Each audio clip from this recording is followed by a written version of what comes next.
అందరికీ నమస్కారం అండి. నిత్య విద్యార్థి యూట్యూబ్ ఛానల్కి స్వాగతం, సుస్వాగతం. మిత్రులారా, ఈరోజు మరొక అంశంతో మీ ముందుకు వచ్చాను. ఈరోజు మనం తెలుసుకోబోయే అంశం పేరు సాధనకు సమయం. పడగదిలో తన మంచంపై పడుకొని ఉన్న రాధాకృష్ణ ఏదో అలికిడి కావటంతో ఉలిక్కిపడి కళ్ళు తెరి చూశాడు. అతని ఎదురుగా ఒక దివ్యకాంతి ప్రకాశిస్తూ కనబడింది. చూస్తుండగానే ఆ కాంతి ఒక స్త్రీ రూపాన్ని ధరించింది. దేదీపమైన కాంతును వెదల్చుతున్న ఆ శ్రీమూర్తి సాక్షాత్తు ఆ జగన్మాతనే గ్రహించిన రాధాకృష్ణ అమ్మ అంటూ ఆ తల్లి పాదాలపై పడాలనుకున్నాడు. కానీ మంచంపై అతన్ని ఎవరో కట్టేసినట్టు అనిపించడంతో ఒక అంగుళం కూడా కదలలేకపోయాడు. ఏమైంది నాకు అనుకుంటూ రాధాకృష్ణ తన వంక తాను ఒకసారి చూసుకొని ఆశ్చర్యపోయాడు.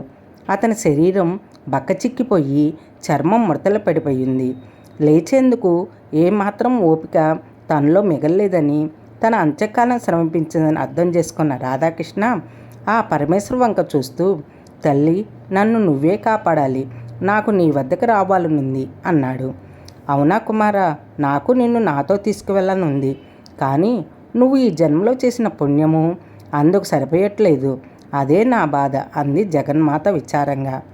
అమ్మ, నేను ఇప్పటివరకు ఎవరికి కష్టం కలిగించుకుంటూ ఉన్నానే, అది సరిపోదా అన్నాడు రాధాకృష్ణ. సరిపోదు నాయన, నువ్వు నాతో రాగలిగేందుకు కావలసిన అర్హత సంపాదించాలంటే నీకు లభించిన మానవ జన్మను భగవత్ సేవకి అంకితం చేయాలి. నేను నీకు ఇచ్చిన ఈ 95 సంవత్సరాల్లో నువ్వు ఏనాడు నా సన్నిధిలో దీపం కూడా వెలిగించినట్లేదే అంది పరమేశ్వరి. నిజమేనమ్మా, నువ్వు ఇచ్చిన సుఖాలను అనుభవించాలనే తప్ప ఇన్నాళ్ళు నిన్నెలా సేవించాలో నేను అసలు ఆలోచించలేదు. నన్ను మన్నించమ్మా, నాకు ముక్తిని ప్రసాదించు తల్లి అని ఆ జగన్మాతను వేడుకున్నాడు రాధాకృష్ణ. సరే నాయన, నా బిడ్డవు కాబట్టి నీకొక చివరి అవకాశము, నీకు ఖచ్చితంగా 10 నిమిషాలు వ్యవధిస్తున్నాను. ఈ 10 నిమిషాల్లో నీకు తోచిన విధంగా నన్ను సేవించి నాతో వచ్చేందుకు అర్హతను సంపాదించు నాయన అంది పరమేశ్వరి. ఆహా అమ్మ, నువ్వు కరుణామయివి, నేను నీకు ఈ అవకాశాన్ని తప్పకుండా సద్వినియోగం చేసుకుంటాను అని ఆ జగన్మాతను ఎలా సేవించాలని ఆలోచనలో పడ్డాడు రాధాకృష్ణ. పత్రం, పుష్పం, పళ్ళం, తోయం అన్నారు కాబట్టి పెరట్లో ఉన్న 4 పుష్పాలు కోసుకొని వచ్చి అమ్మ పాదాలపై వేద్దామనుకున్నాడు రాధాకృష్ణ. కానీ లేచే ప్రయత్నం చేసినప్పుడు కానీ రాధాకృష్ణకు తెలియలేదు తాను లేవలేని స్థితిలో ఉన్నానని. చేతులు జోడించి అమ్మను గురించి ప్రార్థన చేద్దామని రాధాకృష్ణ తన 2 చేతులను ఒక దగ్గరకు అతి కష్టం మీద తీసుకొని వచ్చాడు.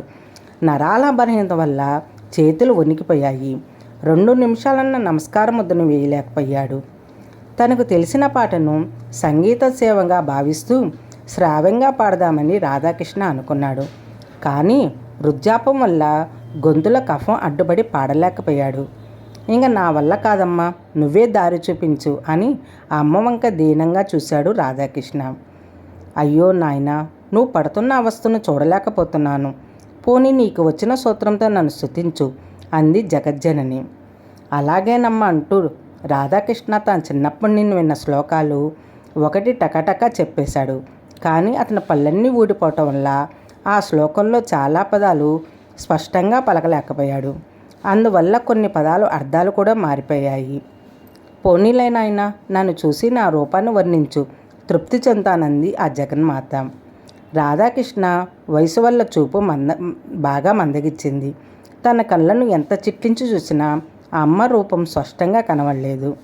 నాయన, నా చుట్టూ ఉన్న తరంగాలు నా బీజాక్షాన్ని నిరంతరం ప్రతిధ్వనించేలా చేస్తాయి, జాగ్రత్తగా విను అంది ఆ జగన్మాత.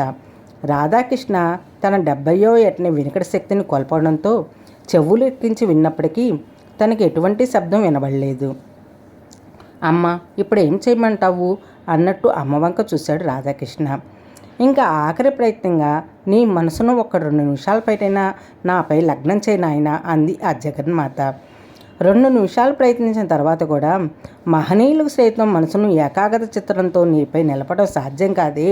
నా వంటి అల్పునికి అది ఎలా సాధ్యపడుతుంది అమ్మా, నా వల్ల కాదు అన్నాడు రాధాకృష్ణ దినంగా.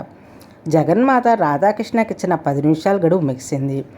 అమ్మ, నిన్ను ఏ విధంగా సేవించలేకపోయానని కడు దుఃఖంతో అన్నాడు రాధాకృష్ణ.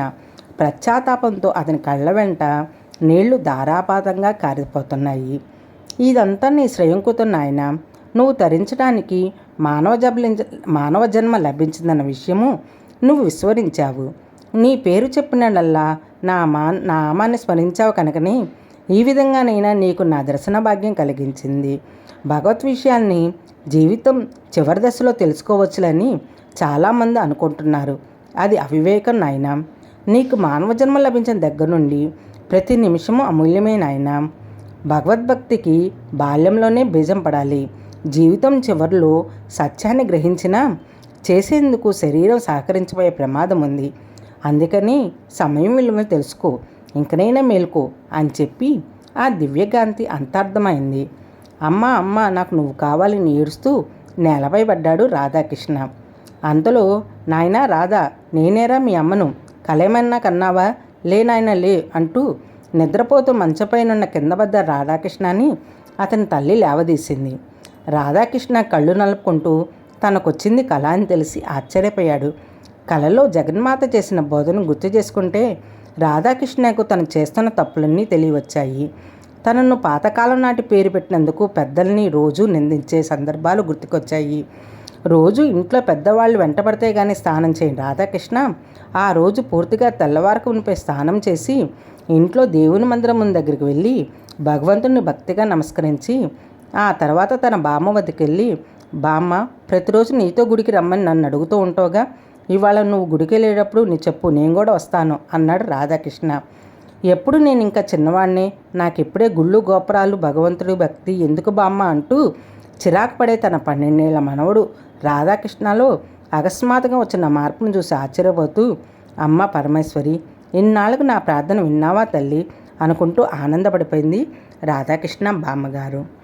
కాబట్టి మిత్రులారా, చిన్న వయసు నుంచే మనం ఆ పరమాత్మ సేవలో ఉండాలి. ఇప్పుడు కుదరదు, చివరి దశలో మనం చెయ్యొచ్చులే పూజలు భజనలు ధ్యానము అనుకుంటే అప్పుడు మన శరీరం సహకరించదు.